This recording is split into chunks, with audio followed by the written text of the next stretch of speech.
Here we go. Panel number one. Angela Gordon is a Canadian Olympic rowing champion, founder of Sock Jock, champion campaign of youth and community projects in advocating youth sports, awfully important to her. She's also a competitive triathlete and a cyclist. So please welcome Angela Gordon. Glenn McCurdy is a VP of Hockey Canada. He's been involved in amateur hockey. This will be coming up to your 30th year. That's true. That's true. A long time. So you would have watched me playing football at the same time as Jed's grandfather. They specialized in IT, travel insurance, risk management for Hockey Canada, and really, at the end of the day, as technical as the title is, it's about making sure he creates a safer and healthy environment for young people, boys and girls who take up the game of ice hockey. And we're very passionate about that, and we're going to touch base on that as well. So thank you, Glenn, for being here. Thank you. No applause for Glenn? Glenn. Kate Pace-Lindsay, you have to have a unique sense of courage to put on a tight suit, stand on two paddles, and race down a mountain somewhere in Europe and become the best in the world. And that's what she certainly has done. Many of you know her from her skiing portfolio, 1993 FIS World Alpine Ski Champion, right? Yeah. Thank you. Three-time Olympian, Canadian Female Athlete of the Year, and VP of Lindsay Sports Therapy. Kate Pace-Lindsay. Thank you. Thanks for that. Nathan Lafayette, NHL alumni, drafted by the St. Louis Blues. He's a member of the Vancouver Canucks and the Rangers and the Kings. And he has a very unique story that we're going to touch base on as soon as we get going, because he's been that athlete who's been challenged to come back from injury, significant injury, at a time when we didn't know a whole lot about that injury, and that was concussions. So we're going to touch base on that and much more. Each session is about 30 minutes, but it's also going to include a Q&A. And so if you have any thoughts you want to share or discuss with our panel, by all means, you're certainly invited. So let's go to question number one. Are you ready? Return to play protocol. It's awfully important as far as youth sport is concerned. How does it differ today, Angela Gordon, than it did, say, when you were a competitive rower at UVic, and how you had to sort of journey through that experience as an athlete when there really wasn't that mental health coach, there wasn't that support system available to you? Yeah, no, absolutely. And I think we've talked about that before when we were meeting a couple weeks ago over the phone. Definitely, you know, in 1997 was when I graduated high school, and a good experience was coming from coaching where you had that application in high school, you had hands-on experience, somebody that really cared for you. But going into that university program and the national team, what I found that was really difficult was the fact that there wasn't the sports psychology, there wasn't the sports medicine. It was something that was being discussed. There was not also the career development. So it's been really interesting from the late 90s and the early 2000s where they were starting to address that aside from being an athlete, there was an after point of when you finished athleticism. And I think that was I guess the effect that it had was seen at that stage, you know, in 2004 when things kind of moved on. I graduated university at the same time. It was a big impact in my life to kind of go, and I saw it with friends that were also at the same stage where they didn't know exactly what that next move was, and they didn't have that support. Now that's changed, and that's something that, you know, I'm glad to see that they've made a really big address with messaging, you know, what do we do in that next stage? Glenn, I know that's a priority for Hockey Canada because return to play is awfully important. And when was there a tangible shift where that became a higher priority for Hockey Canada and for you in your position? I think for us, it's always been a priority nationally. Our issue in being a volunteer-run organization is to get that message down locally. And I think from our perspective, the kind of evolution or the awareness of concussion protocol, for example, has elevated that to a stage where it's a lot better for us. The awareness is far more key. We have issues, obviously, with return to play with our coaches and trainers and parents and players, all trying to rush people back, and you know, possibly all with good motives in mind. But the awareness component for us gets a message out there that I don't think we could on our own. So I think from that perspective, that's been very good for us, and has elevated that return to play protocol to a, you know, front of mind as opposed to back of mind. Okay, Pace-Lindsay, you've been there as an elite athlete, and the whole idea of getting back on the mountain as fast as you could was always a priority. And maybe oftentimes that old school type of thinking was hindered the progress of the return to play. But now in your position as VP with Lindsay Sports Therapy, your perspective has changed. And is it patience? Is it about collaboration? I think the thing that's most important is looking at each athlete, each individual differently, depending on how they got hurt or what sport they're involved in and the dangers that they're going to face when they go back to their sport.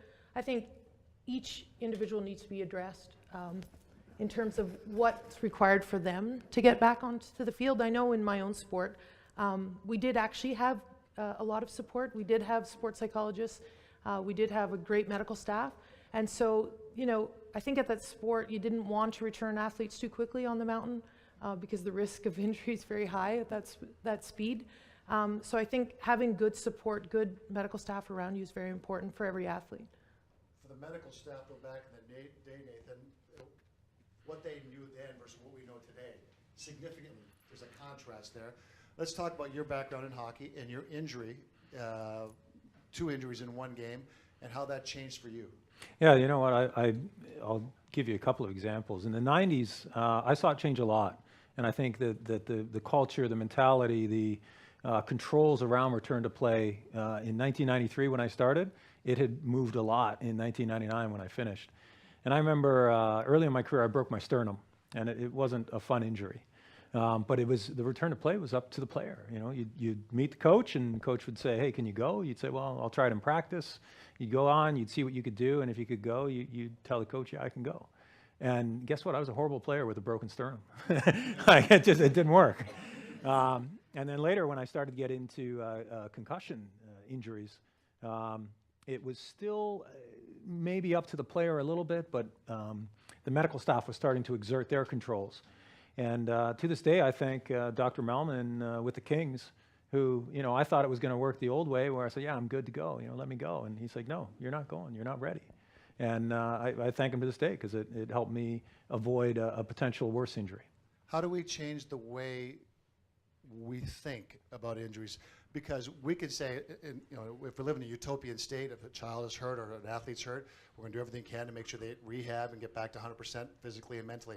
But we know in the midst of competition, the emotion will take over, and it has a tendency to alter the decision-making process. How do we avoid that kind of thinking where you ask an athlete, hey, Nate, are you hurt or are you injured? Now, unless you have a medical degree or unless you study kin, you have no idea, but you know the question is, when can you get back in there to compete for us? And oftentimes the athlete jumps into the fray too early. How do you change that thinking? Angela?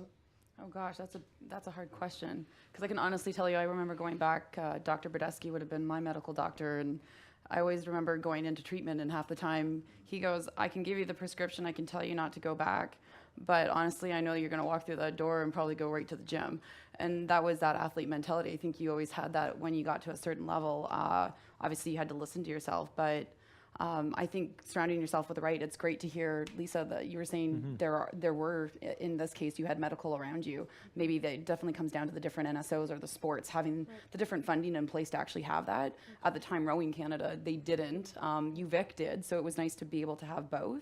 But yeah, I think it really comes down to surrounding yourself with the right people and really relying on the fact of listening to your coach and building that trust with the athlete to know that recovery is just equally as important, because it oftentimes, I think that often isn't what is addressed. It's usually get back in, you got to be training. If you miss that practice, you miss that one workout, there's somebody else out there doing that training, and that means you're down a workout, so you're not advancing. Huge difference though for both you and Kate and Nate as elite athletes, but what about that Pee Wee football, young hockey player who's feeling the pressure, not just from the coach competitively, but also from his peers in the room, because all of a sudden the kids other teammates don't know what the injury is or they're hurt. Just say, just go out there and play. Do you have to almost go back in time and try to re-coach the coaches and sell the collaborative nature to force accountability? Yeah, and Ken, I'm not sure I've got the precise answer for you. What I can tell you is it's a critical issue for us, and if you look at putting your son or daughter into a sport, any sport, safety is a key issue for that. We're looking at declining enrollment in our sport, especially in male hockey, and I think that's the main reason why. We've got 4 or 5 reasons that we can consider to be barriers to sport, and certainly safety is one of them. And for us, no different than football or rugby or soccer. You know, all sports have some injury component to them, but that message for us is very critical, because we're beginning to lose a membership base, particularly on the male side. You know, we're offsetting that a little bit with an increase in female participation, which is primarily due to, I would say, our women's Olympic team and the interest in female sports. But that message is really key for us, and I think how we get that out is critical to our long-term as a sport organizing body, like a national sport organization. And I simply go back to what I said earlier. I think that's an awareness thing for us, and we have to recognize that, you know, probably 90 to 93% of our members are recreational in nature. It's not about winning. It's about having some fun as kids, and moms and dads just want to put their kids in a safe environment, and that's it. Is that the message, though, to remind everybody involved that it is a game as for example, in hockey, as passionate as we are about the game, because it represents so much of what we are globally. You have to remind yourself that at the end of the day, unless you're getting paid $4.5 million a year, it's still just a game, right? I was thinking about your earlier question about timing. I know for our sport, I mean, the Olympics only comes once every 4 years. The World Championships only comes once every 2 years. So, you know, I remember facing a major injury in 1993 just before the World Championships, and it was like I wanted to be a participant in the World Championships. I'd, you know, prepared for it for so many years, and I suffered a major injury just 2 weeks before. So I wasn't going to let that major injury stopped me from competing in the World Championship. So I just went ahead and did it anyways. Found a way to make it work. I mean, I had broken my arm, and it was like, let's just get it in a cast, and let's just get a ski pole attached to that cast, and let's just keep moving forward. So in that instance, I had to make the decision. You know, I had to weigh the, you know, missing the World Championships or competing with a broken arm. And you just, you know, as the athlete, I was the one who was able to make the decision, even though the coaches said it's dangerous, it's this, it's that. It's like, but I'm going to miss the World Championships, and I'm going to do it anyway. So I think, you know, sometimes it's the athlete who has to make the decision. Sometimes it's the coach. You have to accept that risk. Exactly, accept the risk. But then you get into the gate, and there's that moment where you've convinced yourself physically you can go, but is there that moment where you go, what am I doing? It actually didn't happen to me. It happened to me. Another example of the crazy Canucks. I was crazy enough to just say, no, you know what, I want to do this. And it paid off. I won the World Championships that day. So, you know, I was fortunate in the way it all worked out. We had a major weather delays, and I was able to work on a one-arm start, and it worked out. But I'm not saying it would work out every time, but it happened to work out that time, and I was glad I made the decision. Nate, you've been there as an athlete, and maybe not so much the pros, but maybe in junior, where all of a sudden you're a 16-year-old, 17-year-old playing for the Cornwall Royals, and you want to get drafted. You want, and scouts are at games, and that whole idea of, I got to go. I may not be 100%, and you're at an age of 16, 17 where emotionally you can't make that decision on your own, but you convince yourself you can. Yeah, you justify playing, and that's, you know, it can't be left up to the player. And I think there's certain stages in your career too where you don't want to be labeled as damaged goods. And certain injuries, you know, back maybe in the 80s and 90s, knee injuries in football, you became damaged goods. Now they can reconstruct your knee, and it's not a big issue. And concussion kind of has gone through a bit of that. And I think just, you know, 20 years from now, there'll be some other injury that might get you labeled. But I think with the discussion on return to play, there's an important stakeholder that's often forgotten, and that's the parent. And parents generally like to download that responsibility onto an organization or a coaching staff or some other, you know, stakeholder. But the parent knows their child better than anybody. And, you know, if you see them limping, that's an issue. If they're cranky and out of sorts, then, you know, that's an issue maybe with concussion. And too often they just want to wash their hands of the responsibility of knowing what's going on with their child. And put a trust into a coach. And let's face it, if you've coached, and there are many of you in the room, and I coach tyke football, all of a sudden you have a bunch of kids, and you're just trying to get the right kids on the field at the right time. You oftentimes don't see little Johnny with a limp, but mom and dad will, and I guess the ability to take that control back. And I imagine that's part of that collaborative, Glenn, for Hockey Canada and all sports, whereas it starts with the parent, and that communication is so important. No question. And, you know, all four of those persons have an impact on whether or not that you know, son or daughter continues to play. I've seen it even just recently where a friend of mine, her son was involved in something, you know, off ice, and you know, 16, I think he's a 17-year-old, and you know, he wanted to play for a number of reasons, and the mother said, no, I don't think you're good to go, and He said, no, I'm just playing. That's exactly what I'm doing. But since then, he's had a visit with the team trainer, and there's other factors that come into play. I would suggest a few years ago that would not have happened. Whereas now that, even the mother being as concerned as she was, knowing some of the background helps out, and being able to impart and have that conversation with the coach and the trainer helps out as well. And then it kind of removes the player from making that decision on his or her own, which is ideal for us. For all my athletes on the panel right now, in hindsight, actually, I want to phrase the question a little differently. You have children, okay, and when and if you have children, how do you go about the return to play protocol? Are you more active, or are you still kind of captured by that old school where, sometimes you need to find your way through it, the issue, and so let's go from that perspective. I would be proactive. I don't have children as of yet, but I definitely, with Sock Jock, I feel like I have thousands of them with over 10,000 schools and lots of teens. And I've been fortunate enough to have an indoor cycling studio where I've been a coach. I've been in that position. And I think it's really important at this stage to, like players' health, moving into that stage of technology and gamifying it. So it makes the ability to have a lot of fun with getting to know what your children are doing, as well as the coach to have that way of actually managing what's going on in going back if they're injured. So it also makes it communicative, because let's face it, like teenagers, they don't like talking to their parents. So oftentimes, well, at least when I was a coach, I would be in the locker room sitting in the bathroom most of the time, and the girls would be changing, and I always would laugh because I'd listen to the conversation. I'd come out and they'd go, "You're there," and I'd be like, "Oh wow, we got to talk when we're spinning today." Because obviously they weren't downloading and talking to their parents about what was going on, not just physically, but also mentally. So there's a lot of different things. So, yeah. Kate? One of the things we do, I work closely, obviously, with my husband, who's a chiropractor and therapist. He's actually works closely with Dr. Cook, who's on the third panel today.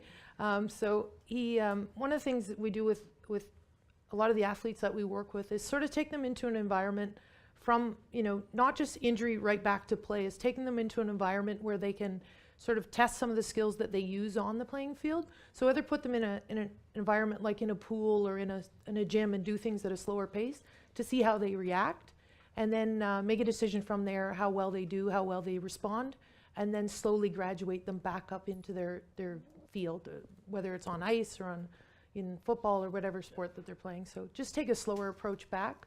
Not necessarily go from 0 to 100, but sort of gradually move them towards playing again. And Nate, that would kill two birds with one stone, because you're getting the physical rehab, but you're also getting the mental that pairs up with that. But yeah, I'm my life after hockey has been in the insurance industry and underwriting, accident business, youth sports, things like that.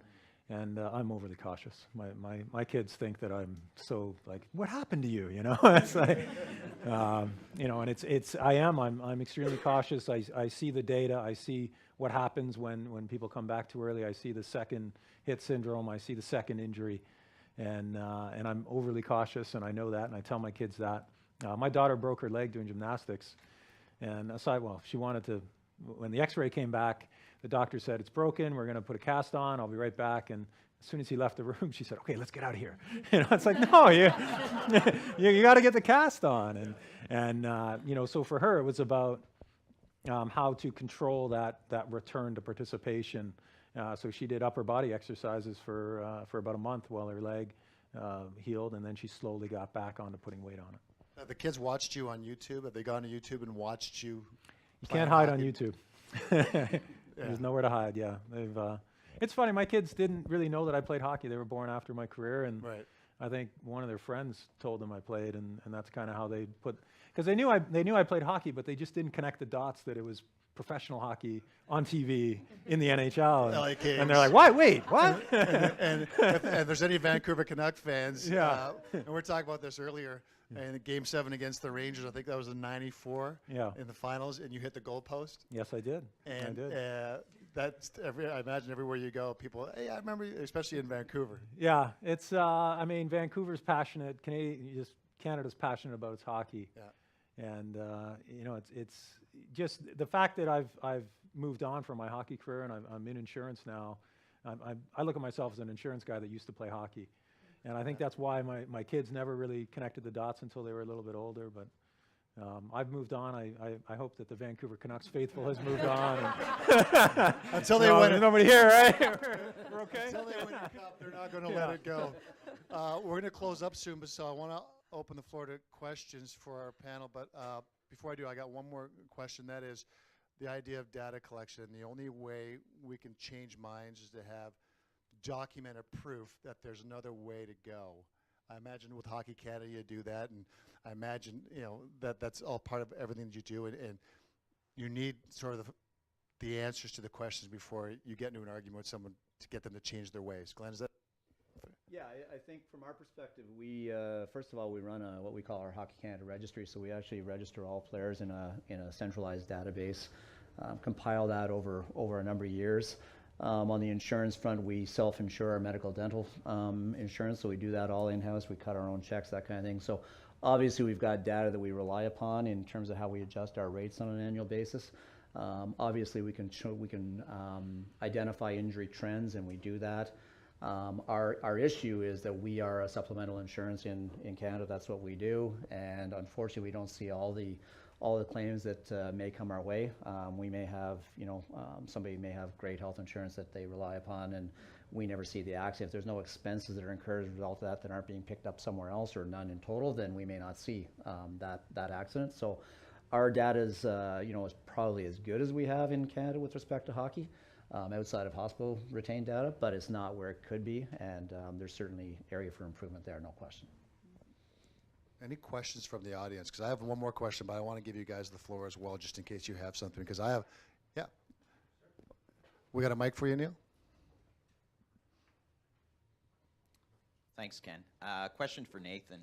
And I'm just trying to visualize and maybe even sense what it must be like to be concussed and still practicing and playing a game. Like, what is your sense of reality in those moments, if you can reflect back to those significant traumas? I mean, I don't know how much time I have, but Thanks. When you are at your best as a professional athlete, I mean, this is my experience as a hockey player, and even now when I play golf or even playing ping pong with my son, the game slows down, and you just know what is happening in advance of it happening. And when you are concussed, it is the exact opposite. You are constantly trying to catch up to what's going on around you. And your arms work, your legs work, your lungs, your heart rate's not elevated, your muscles are strong, but the game is ahead of you. And it's a helpless feeling. You can skate down the wing and stay out of people's way, but when it comes to actually making plays and anticipating where you need to be, it becomes difficult. And I had, one of the low points of my career from a concussion standpoint is I got hit in a playoff game. And I didn't see the guy that hit me, didn't see it happening. I didn't get knocked out. So it's, concussion, the definition of concussion in the early 90s was, did you get knocked out? And I didn't, and I wasn't getting knocked out. I was just losing my wherewithal on the ice, if you will.